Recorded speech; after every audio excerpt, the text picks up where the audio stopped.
SunRail's on-again, off-again ride is on again. CSX says it will extend tomorrow's deadline for one more legislative session, and there may be more federal transportation money on the table, too.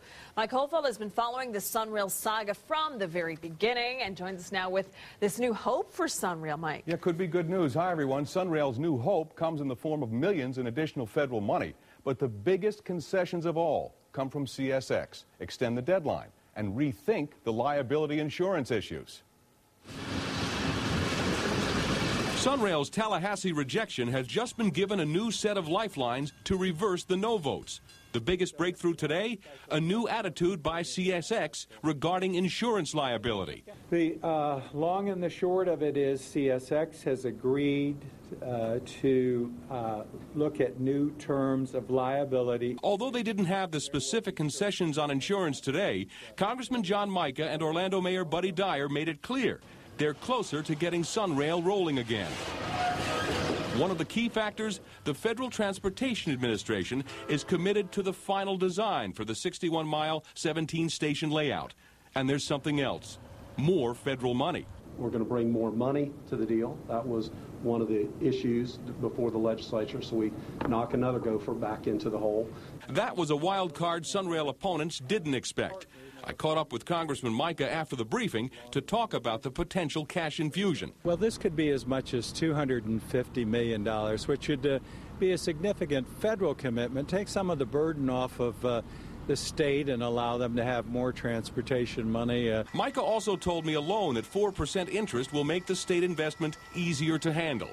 All of this seems to answer concerns of SunRail opponents, but State Senator Lee Constantine says a special session might give us a better chance to show and frame this as what it is, a very, very important transportation project for all of Florida.